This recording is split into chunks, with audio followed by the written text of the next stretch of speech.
guys, thank you so much for joining us. This is our very first episode, and this is Welcome to HOTH. And the reason we've called this podcast Welcome to HOTH is basically as soon as this Southern boy moved to North Dakota, the first question that everybody always asks me, doesn't it snow there? Well, of course it snows here. It's North Dakota. What do you think it does? But it doesn't snow all year round. And people always ask me, what it's like living there. I said, have you ever seen The Empire Strikes Back? And some people will be saying, yeah, sure, I've seen it. I mean, well, it looks kind of like the ice planet of Hoth. And so Yeah. me and my buddies, we all kind of laugh about that. And so our very first episode, since it's the first, we want to talk about today what got you into Star Wars in the first place. And what got me into Star Wars was my father. I can blame all of this on him. All of the autograph collecting, all of the junk that's back behind me is all of his fault. So I'm just blaming this directly on him. And so I see the bumper stickers and the patches and stuff that says I was there in 1977. And I can actually put that out there as I was there in 1977. Of course, I was about a year and 6 months. I was a year and a half old in 1977, but my very first movie was Episode 4. And apparently I think my dad's going to tell the story here in a second on what it was like in 1977, and also my mom here on going and seeing Star Wars for the very first time. So guys, take it away. So what was it like back in 1977 when George Lucas's stupid little kids movie came out and changed the way we look at movie making forever? Well, first of all, what it was like in 1977, it was cool because we got to wear cool clothes back then, and let our hair grow long and all that. Yeah, I would say that was cool. but as far as what got me into Star Wars, it was, you move this over this way. It was this guy right here.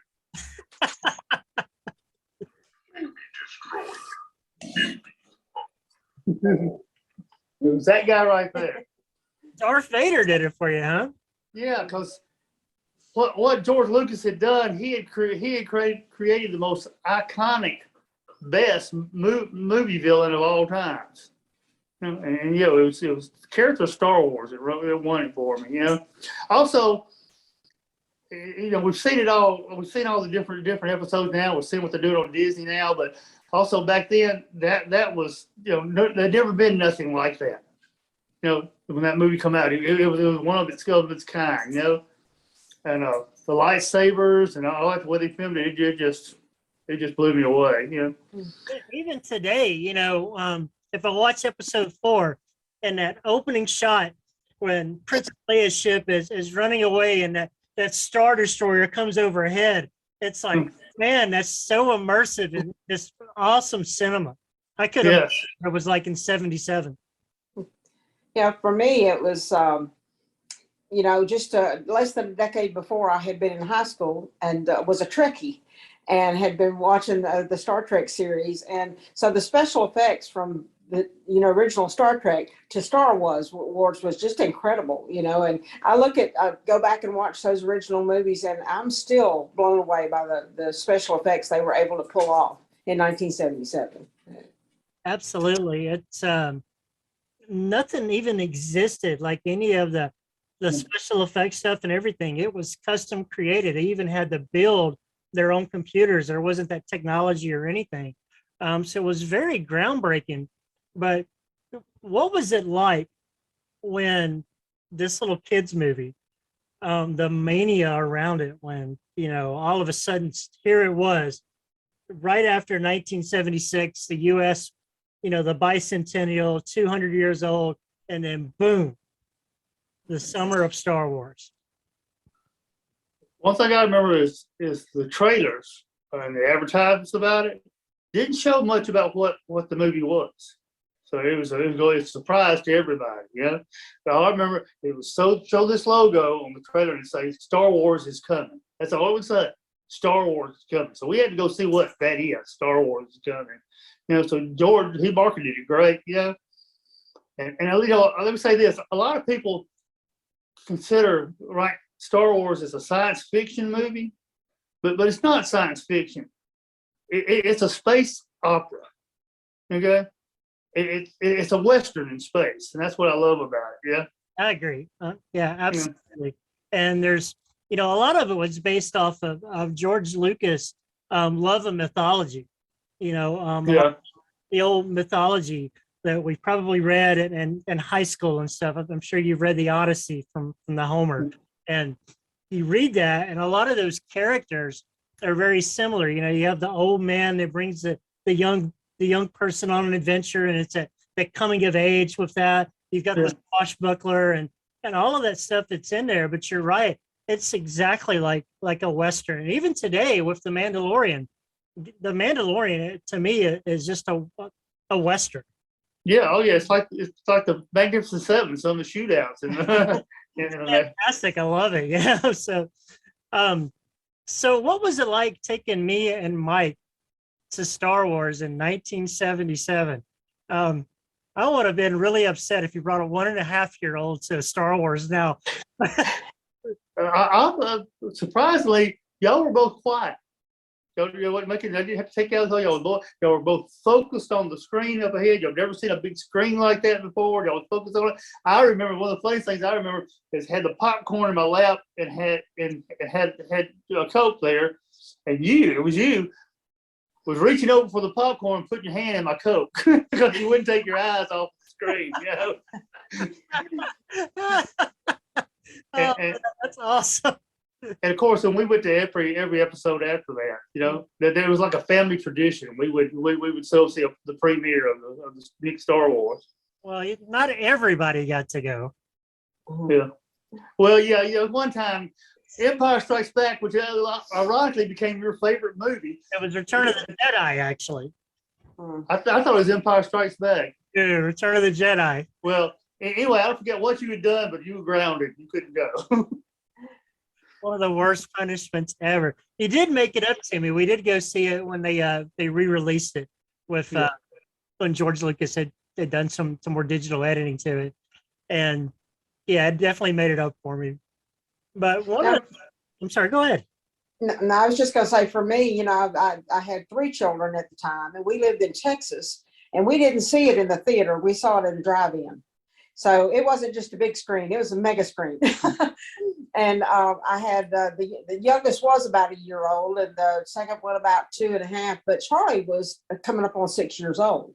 So he fully remembers, that encounter, and like Dad was talking about, you just mesmerized with what was happening on the screen. So I love the fact that here we are in this action thing that kept my children engaged, but we didn't have to worry about language and some of those issues in it. It was family. It was family friendly, and the storylines between the characters were just very engaging. Oh, absolutely. And it goes to show that you can have good entertainment without all of that stuff. And that's why I like Star Wars so much is I've even got a little patch and a sticker that says Star Wars is for everyone. And it yes. is. And it's there are fans that are out there from, brand new babies, with their little Grogu onesies on, all the way up to folks that are, in their 90s that are huge fans of it, and it means so much to them.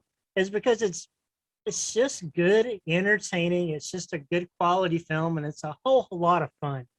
And I know that for us as a family, Star Wars has always been kind of this weird glue on our family. Maybe it's kind of hard to explain to somebody who hasn't been there.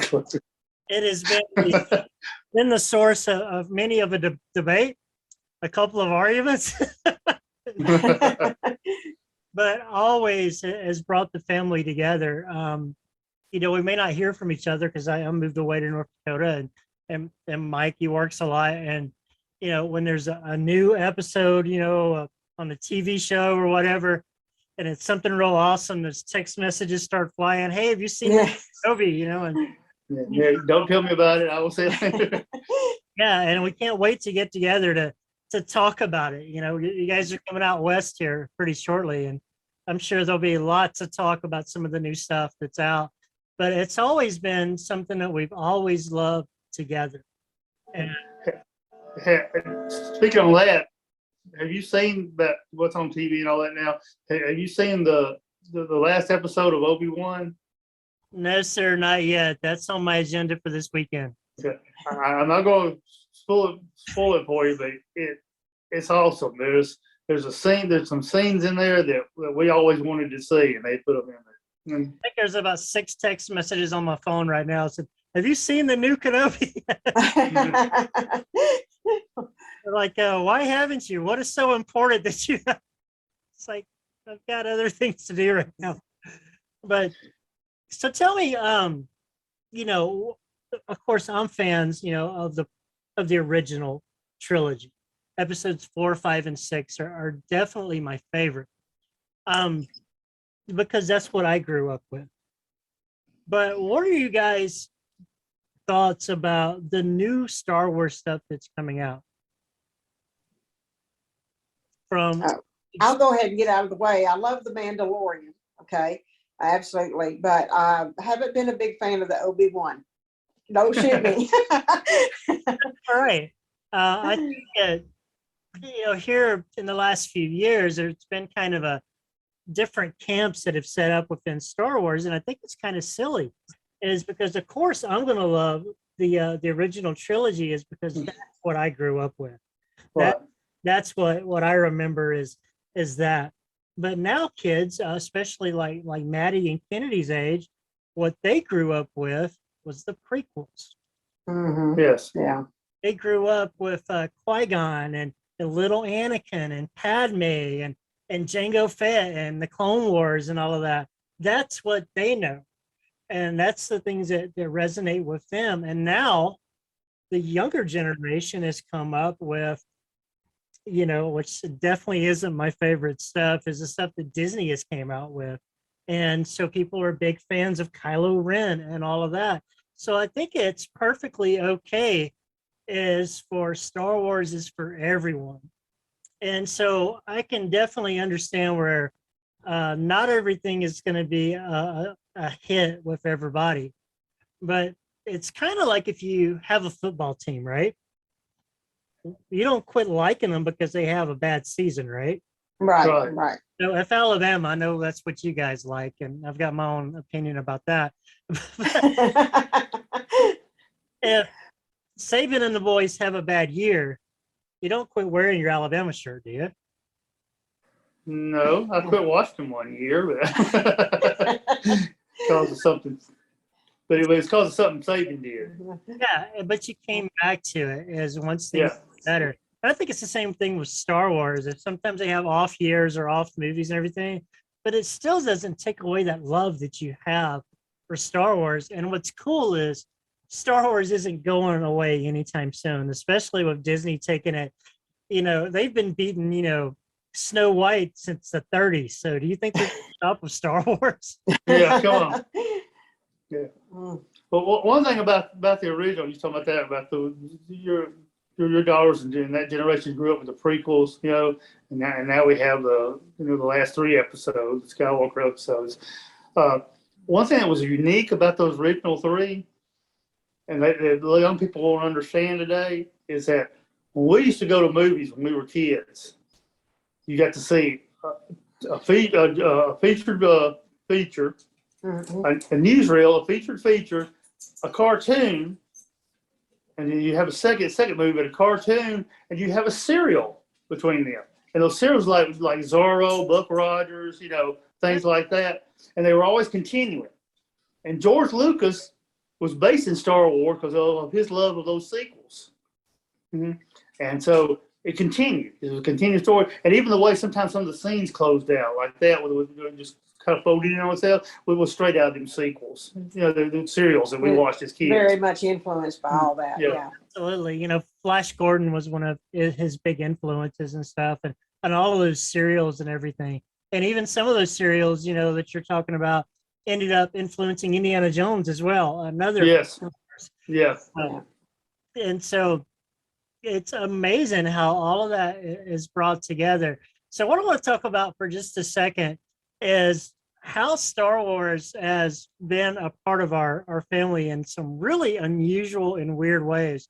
A little bit of background about my father. My father has been very involved in the ministry since, gosh, before I was probably even thought about. And church has always been a part of our lives. Didn't matter if I was sick, if I had a broke arm, and if it was, sticking out of my back, we went to church. You'd be like, we never miss church, man. Tornado coming, we'll just pray when we get there. I remember one time we ever left church early, other than when I was been sick or something like that. And that was when on Channel 42, that was a CBS station there in Birmingham, episode 4, Star Wars was coming on. And it was coming on at 7 o'clock. And it was the first time it ever been showed on television. That's right. And church started at 6 o'clock. And it was about 6:45, 6:50. And I could see you looking at your watch. And all of a sudden we were in the car racing back home. Sat down in front of a black and white television and watched episode 4. And it was the most amazing thing ever. Mom popped popcorn.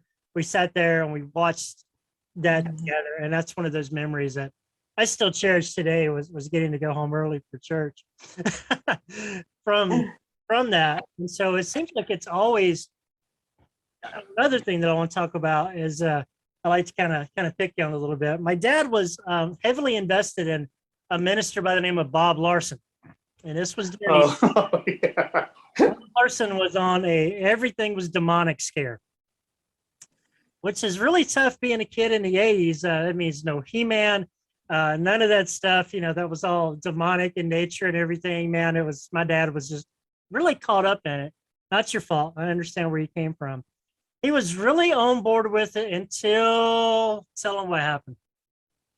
Until we went to see him at the auditorium. He come to Birmingham, the auditorium, and went to see him. He was talking about Disney and all these other things. And then he mentioned Star Wars. I turned to Denise and I said, okay, he just lost me. Oh, that's the measuring stick. 80s, because shortly thereafter we got our He-Man stuff back and we could watch Ghostbusters, which was awesome. Shortly thereafter. Bob Larson for downing Star Wars. You saved my childhood. So You know what's fascinating for me? I'm sure your viewers don't know this, but Dad and I have only been married 3.5 years, and we have been widowed. And so there's a lot of the Star Wars that I missed over the years. I was single mom, working 2 and 3 jobs, that sort of thing. But what I love is that between you guys, especially Dad, I can ask any question, and he knows it all. He knows all the trivia. He knows what happened in every movie, who all the characters are. So a lot of times I spend just to listen and get caught up about what's going on and why. So it's kind of cool as you came from the Star Trek camp to the Star Wars. Yeah. And for me, Star Wars has always been that. But Star Trek for me was the next generation that came out when I was a teenager. And Picard is my man. I think Captain Picard is the greatest human being that ever walked across Starfleet. But here lately, I've got to where I've started watching the 60s Star Trek. And really, I love it. It's fantastic. Of course, some of it's kind of hokey because it was the internet. But it has some great writing. It did. Great writing. And groundbreaking stuff, man. There was interracial kiss in the 1960s. Wow, I got to meet, oh, shoot, what's his name? Captain Kirk. William Shatner. Yeah. William Shatner, back in New Orleans this past year. And, he's 90 years old, and man, he looks as young as you do, Pop. Really, really muscular and nice. Is that a compliment or is that? It is a compliment. But it was just interesting. He was talking about the groundbreaking and how that was really out of the norm. And even though it didn't last a very long time, how that show has been just as enduring as Star Wars is. And I know we kind of pick back and forth, between Star Trek and Star Wars. There's another, fan club, which is the Star Trek guys, and we pick back and forth with each other out in good fun. But both of them have been so inspiring. And why do you guys think that both Star Trek and Star Wars have been so inspiring to so many people? We'll go with that. I mean, for me, it's like I said earlier, that the way these characters interacted, the storylines and how they connected, it's true to where we live. And we all want to be able to identify with someone. And when you see how those things are dealt with and how there's an overcoming in a bad relationship, or even in like in the recent movies, the ending of Solo, what happened with him and his son, there wasn't a recovery, but eventually there was. And I think we're all looking for healing in our relationships. We're all looking for answers in the troubled relationships. And George Lucas was just a master. He just so intelligent, but in tune with real life and where we live. That's what it was for me. And I think Star Wars and Star Trek together, they gave us an out. They gave us a way to escape. We was able to go to universes far, far away, and just get away from the problems of this world, So back before 77 with Star Wars, did you guys also see American Graffiti? Yes. Oh, yeah. I love American Graffiti. I think that's a fantastic movie. And I think what a lot of, people in Hollywood and stuff really saw in George Lucas is there was a realism and a personal touch to his storytelling, as he made it for all of us. It wasn't just a movie that was out there for, to make money. It was storytelling to really touch you on the inside. I mean, it's fantastic. So you guys grew up in that era, and I don't know if, how much you guys grew up in the 50s and everything, but from that car culture and stuff, did that kind of take you guys back from when you were a little younger? Oh, most definitely, yes. It was, I mean, it's school. What really matters is what kind of car you had, whether you had a slot rod or a hot rod, Now I think it's kind of what kind of phone you have. I think that's what Yeah. now.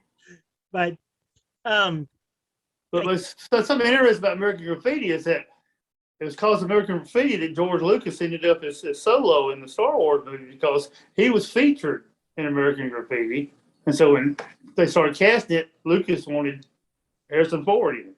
Yeah, originally he was just there to feed lines to the other actors, Right. kind of help them to fill them out. And George was like, nobody else can play this. He's the perfect part for it. Which I'm glad he did, man. Because, gosh, could you imagine? Because it could have actually been Tom Selleck as Yeah, I saw an article about that. Which is really Hard to imagine. that would have been really funny, the big stash, everything. But it's just awesome to see that Star Wars is still enduring. It's still becoming relevant. It's still going on and everything. And I think it's something that's going to be around long after we're all gone. The world's still here. Star Wars is here. Well, Disney's going to play it out. As long as they can make money off of it. There'll be a Star Wars going on. Yep. So we're going to touch on one more thing, and we're going to do an entire episode on it later on. Is about the morality of Star Wars, and I'm going to bring in one of my best friends here, hopefully pretty soon, which is Pastor Chad Payne. I'm pretty close to you guys. Yeah. And of course, he's a big Star Wars nerd too. Oh, he is. It's kind of right up his alley. But of course, me growing up in church, I got the my call sign as preacher, and so tell me what it's like as a morality tale. For me, I love Star Wars, no matter what episode, no matter what cartoon you're watching or whatever, there's always that same enduring message that good will always overcome evil, no matter how hard.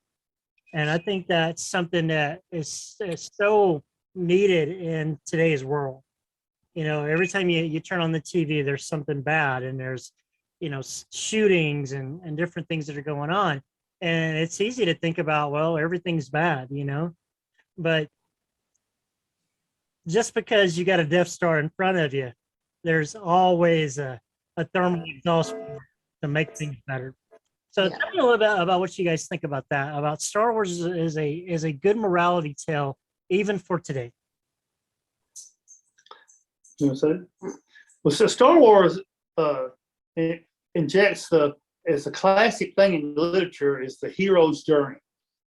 See that in a lot of stories, a lot of movies. Where the hero starts out, he gathers other people with him to help him in his cause, you know, and they go on and defeat the evil. You see that in Lord of the Rings. You see that in The Wizard of Oz. You see that in a lot of movies, you know, and that's what he was doing. He was showing, you know, that as long as y'all do this together, you know, you can make it.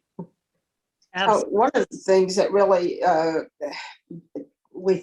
I never really thought about that question before now, but one of the things that I think about, you know, I was telling somebody the other day, I was a church secretary actually under Pastor Chad for a long time.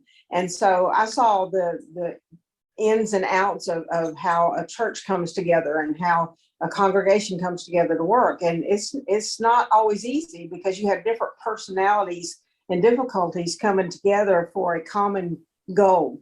That's to reach people. And that's kind of where Star Wars were. You know, you see this a lot when they first meet Princess Leia, the different personalities and how she kind of likes this one, but she doesn't like that one. And, you know, she didn't like Han Solo at first and that sort of thing, and how the different personalities come together, but they continue to keep the common goal for the good to overcome the evil. And George, like I said, George Lucas was just a master at bringing in real life into this fantasy world. Absolutely. All right, guys. So we're going to end our episode for today. So one last question for you. So my favorite Star Wars character of all time, believe it or not, is Princess Leia. And the reason that I love Princess Leia so much, besides the fact that I think that Carrie Fisher was the most drop-dead gorgeous woman. I spend way too much money on autographs and everything. But I loved her character is because she didn't take crap off on nobody, but she still had class while she did it. She was still a princess while she was fighting and everything. And she didn't mind getting her hands dirty. And I really love that about her, you know. And of course, that famous line, you know, hope, you know. So who is help us, Obi-Wan? Help us, Obi-Wan. You're our only hope. Who is your favorite Star Wars character? Me? Yeah. Oh, well, I'm wearing the shirt. I don't know if you can see it, but it's Chewbacca. And why he's my favorite character? Because he never spoke English. We didn't understand a thing he said, but when he spoke, everybody listened. and Han Solo knew everything he said.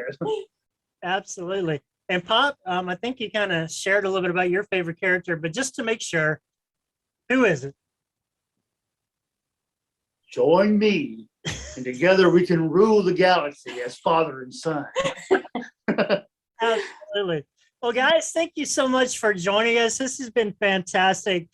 Taking a walk down memory lane. Can we talk about who our least favorite character is? Yeah, go ahead. Jar Jar Binks.